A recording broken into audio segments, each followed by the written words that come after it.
जय गुरु जी, संगत जी। संगत जी, गुरु जी के डिवाइन कॉल सत्संग प्लेटफॉर्म में आप सभी गुरु परिवार का हार्दिक स्वागत है। आज का जो सत्संग हम आपके साथ शेयर कर रहे हैं वो रेनू आंटी का सत्संग है। ये बहुत प्यारा और ब्लेसिंगफुल सत्संग है। मेरी विनती है आप सभी गुरु परिवार से कि सत्संग को आप अंत तक सुने, ध्यान से सुने, पूरा सुने, क्योंकि सत्संग का मतलब होता है सत्य का संग, और सत्संग की प्राप्ति जब ही होती है जब गुरु कृपा होती है। तो हम सभी बड़े भाग्यशाली हैं कि हमें गुरु कृपा से शुक्राना सत्संग शेयर करने का मौका मिल रहा है। और कहते हैं ना संगत जी, जहाँ पे गुरु की कृपा होती है वहाँ पे हर एक मुश्किल का समाधान भी होता है। रेनू आंटी के जीवन में भी कुछ ऐसे नेगेटिव लोग थे जिन्होंने इनका बहुत बुरा करना चाहा और बुरा किया इनका, इनके बच्चों का। लेकिन गुरुजी महाराज से जुड़ने के बाद इनके घर में जो भी नेगेटिविटी शक्तियाँ थी वो गुरुजी ने एक एक करके बाहर निकाली और इन्हें ब्लेस किया, इनके सारे कष्ट रोग दूर किए। तो संगत जी, हो सकता है इस सत्संग के माध्यम से आपको आपके सारे सवालों के जवाब मिले और आपकी घर की नेगेटिविटी दूर हो। कैसे गुरुजी हिंट देते हैं, कैसे गुरुजी महाराज परेशानी से बाहर निकलते हैं, इन सभी चीज़ों के बारे में आज आपको इस सत्संग के माध्यम से पता चलेगा। तो बिल्कुल भी स्किप ना कीजिएगा, पूरा सुनिएगा। इसके अलावा अगर आप भी अपने सत्संग अनुभव शेयर करना चाहते हैं तो हिंदी में साफ राइटिंग में आप अपना सत्संग लिखकर हमारी जीमेल आईडी पर सेंड कर सकते हैं, ताकि आपके द्वारा सुनाए गए सत्संग से जो भी गुरुजी महाराज की नई जुड़ने वाली संगत होगी उन्हें गुरुजी के कल्याण, महिमा, अनुभव के बारे में ज़्यादा से ज़्यादा पता चलेगा। सत्संग आपको पसंद आए तो आप इसे लाइक कीजिए, चैनल को सब्सक्राइब कीजिए और वीडियो को शेयर ज़रूर कर दीजिएगा, और बेल आइकन दबाना बिल्कुल भी नहीं भूलिएगा, क्योंकि जब भी कोई लेटेस्ट सत्संग आएगा उसका नोटिफिकेशन आपके पास आएगा। तो चलिए संगत जी, चलते हैं गुरुजी महाराज के सत्संग की ओर। सत्संग शुरू करने से पहले करते हैं गुरुजी का मंत्र जाप। ओम नमः शिवाय, शिवजी सदा सहाय। ओम नमः शिवाय, गुरुजी सदा सहाय। जय गुरुजी। संगत जी, सबसे पहले गुरुजी महाराज के चरणों में कोटि कोटि नमन। सारी संगत जी को जय गुरुजी। अनंतम अनंतम शुक्राना गुरुदेव का, महाशिव का, महादेव का, कि ये मौका मुझे दिया ये शुक्राना सत्संग करने का। तो जितना मैं गुरुजी का शुक्राना करूं उतना ही कम है। और संगत जी, मैं अपने सत्संग की शुरुआत गुरुजी के मंत्र जाप से करूंगी। ओम नमः शिवाय, शिवजी सदा सहाय। ओम नमः शिवाय, गुरुजी सदा सहाय। संगत जी, कहते हैं ना कि इंसान के बस की बात नहीं कि वो परमात्मा का वर्णन भी अपने मुख से कर सके। और जब तक प्रभु कृपा ना हो, जब तक गुरुजी की आज्ञा ना हो, तो आप एक शब्द भी अपने मुख से नहीं निकाल सकते। तो मैं अपने आप को भाग्यशाली समझती हूँ कि आज मैं जो शुक्राना सत्संग शेयर कर रही हूँ उसका सारा श्रेय मैं अपने गुरुजी महाराज को दूंगी, कि मेरे परम पूजनीय गुरुजी महाराज की कृपा से ही आज मैं ये शुक्राना सत्संग कर पा रही हूँ। नहीं तो संगत जी, मेरी इतनी औकात नहीं कि मैं गुरुजी का वर्णन अपने शब्दों से कर सकूं या अपने मुख से कर सकूं। कहते हैं इस सृष्टि में कोई पत्ता भी हिलता है तो वो भगवान की मर्जी और उनकी कृपा से होता है। जैसे संगत जी, हमने हवा को कभी देखा नहीं है, सिर्फ महसूस किया है जब वो हमारे शरीर को छू कर गुजरती है। उसी प्रकार संगत जी, गुरुजी को भी हमने कभी देखा नहीं है, लेकिन महसूस किया है जब वो हमारा कल्याण करते हैं। तो अनंतम शुक्राना। और ओम नमः शिवाय, शिवजी सदा सहाय। ओम नमः शिवाय, गुरुजी सदा सहाय। संगत जी, पिछले कुछ सालों से मैं बहुत डिस्टर्ब और परेशान चल रही थी, और उनमें से एक साल तो मेरी जीवन का ऐसा आया कि मानो मेरी ज़िंदगी ख़त्म होने वाली है और शायद अब मैं नहीं बचूंगी। और उस समय मैं इतनी डिस्टर्ब हो गई, इतनी परेशान हो गई, मैं चीख चीख के रोया करती थी और भगवान से पूछा करती थी कि अभी मैंने कुछ किया भी नहीं है इस दुनिया में अपने बच्चों का भविष्य नहीं देखा, ना उनको ठीक से पाल पोस पाई हूँ, और अभी से ही मेरे जाने का समय क्यों आ गया। संगत जी, मतलब आप यकीन नहीं मानोगे, 1 साल के अंदर मुझे ऐसा हो गया जैसे मेरा शरीर थका थका, मेरे शरीर का हर बॉडी का पार्ट टूट रहा है और शरीर में कुछ भी नहीं बचा। दिल की धड़कन इतनी तेज बढ़ गई कि मानो अभी सांसें रुक जाएगी। अंदर एक अजीब सा डर सताता था कि कुछ होने वाला है और कुछ बुरा होने वाला है। घर में चौबीसों घंटे संगत जी बेचैनी का माहौल रहता था, और डॉक्टर्स हमने बहुत बदल लिए, बहुत डॉक्टर्स को दिखाया। डॉक्टर्स हमें यही कहता था कि रिपोर्ट तो आपकी सारी नॉर्मल आ रही है, आपको स्ट्रेस बहुत ज़्यादा है, आप दवाई लो, थोड़ा घूमो फिरो, बाहर जाओ आओ, टाइम स्पेंड करो लोगों के साथ, आपका मन ठीक होगा तो आप खुद ठीक होते जाओगे। डॉक्टर्स का ये कहना था। संगत जी, मैं पूरी कोशिश कर रही थी और मैं अपने कुछ फ्रेंड्स के साथ घूमने भी गई। इसके अलावा संगत जी, घर के अंदर मैंने बदलाव करने की कोशिश भी करी, बच्चों के साथ टाइम स्पेंड किया, हस्बैंड के साथ। लेकिन संगत जी, आप यकीन नहीं मानोगे, उन सब चीज़ों से कुछ फ़र्क नहीं पड़ा। अंदर एक ऐसा डर कि मानो जैसे कुछ गलत होने वाला है, कुछ बड़ा होने वाला है, और बार बार मेरे मन में यही ख्याल आता था कि अब मैं नहीं बचूंगी, अब मैं ज़िंदा नहीं बचूंगी। और बेचैनी, घबराहट, ये सब मुझे होने लगा। रिपोर्ट सारी नॉर्मल आ रही है, लेकिन कुछ ऐसा अजीब सा मेरे साथ हो गया कि मेरा मन करता था कि बस मैं यहाँ से अपने घर को छोड़ के भाग जाऊँ। कहाँ जाऊँ, कहाँ नहीं जाऊँगी, ये कुछ नहीं पता। और इसी सब चीज़ों की वजह से मेरे हस्बैंड से भी मेरा झगड़ा होता था। बच्चों को मारती थी, बेवजह मारती थी, थकान महसूस होती थी, बेचैनी होती थी, और ऐसा लगता था जैसे कोई मुझे अंदर ही अंदर न घोट रहा है। संगत जी, 3 बार मेरे हस्बैंड मुझ में ब्लड चढ़वा चुके हैं और ब्लड अपने आप कम हो जाता था। अब संगत जी, सोचने की बात है कि ब्लड अपने आप कम हो रहा है और कोई बीमारी नहीं है, फिर ऐसा कैसे हो रहा है। संगत जी, आप विश्वास नहीं मानोगे, डॉक्टर बार बार यही कहते थे स्ट्रेस बहुत ले रखा है आपने, इस वजह से आपका ब्लड कम हो रहा है। बट संगत जी, मैंने स्ट्रेस नहीं ले रखा था, मुझे कुछ अलग सा ही, मतलब मेरी बॉडी फील कर रही थी उस समय। होता है ना संगत जी, जब आप किसी पॉजिटिविटी जगह जाते हो ना, खुशी के माहौल में जाते हो, तो आपका मन ना बड़ा खुश मिजाज हो जाता है, आपको खुश रहने की वो लगती है कि हाँ हाँ भाई खुश है।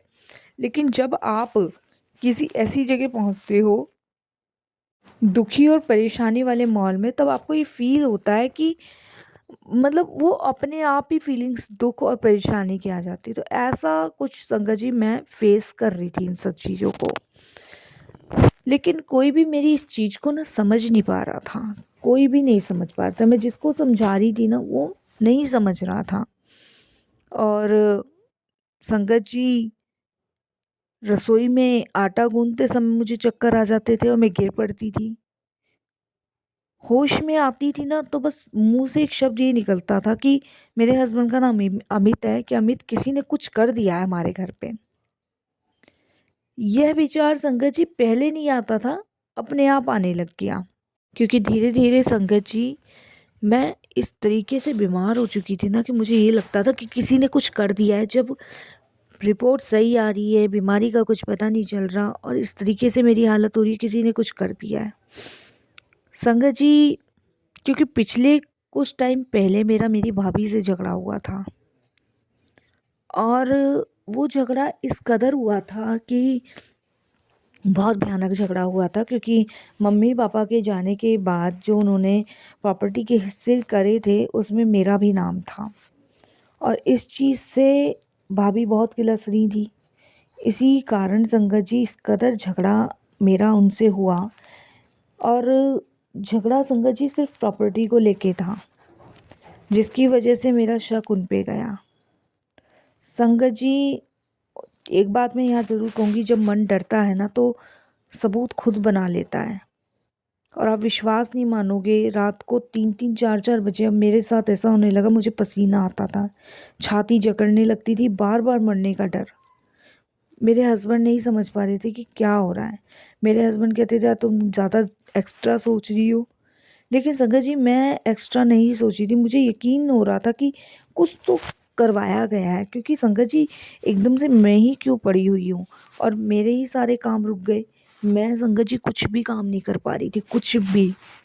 और आपको मैं बता नहीं सकती कि हालत मेरी इस तरीके की हो गई थी कि अब मरी, अब मरी, अब मरी, इतना डर। और संगत जी आप विश्वास नहीं मानोगे, मेरे हस्बैंड कहने लगे कि चल तू नहीं मान रही तो मैं तुझे एक बाबा के पास लेके चलता हूँ। संगत जी उस बाबा के पास लेके गए, और उन्होंने देखा, उन्होंने बताया कि मेरे घर पे और मुझ पे ब्लैक मैजिक किया हुआ है और अपना ही है कोई।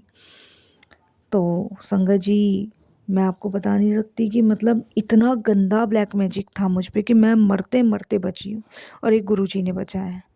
अगर गुरुजी ना होते तो शायद आज मैं ज़िंदा ना होती, और ना मैं अपना ये शुक्राना सत्संग शेयर कर पाती। ये लगा लो आज जो मैं बची हुई हूँ, ये गुरुजी की कृपा से, उनकी मेहर से। संगत जी जब बाबा के पास गए तब वहाँ हमने बहुत ट्रीटमेंट करवाया, जब नहीं असर हुआ, नहीं आराम पड़ा, तब संगत जी हमारे एक जानने वालों ने हमें गुरुजी के बारे में बताया।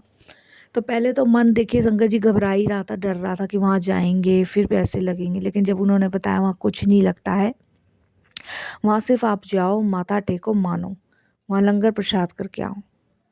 और उनके कहने से संगत जी मैं और मेरे हस्बैंड गुरुजी के पास गए। जब हम लोग गुरुजी के पास गए तो संगत जी मैं अंदर जाने से ना डर रही थी। मैं अपने हस्बैंड से कहने लगी कि पता नहीं मुझे ना अजीब सा लग रहा है, घबराहट सी हो रही है यहाँ, पता नहीं क्यों ऐसा लग रहा है, क्योंकि संगत जी मेरे शरीर को ना पूरी तरीके से घेरा हुआ था, और मेरा मन नहीं था गुरुजी के दरबार में जाने का।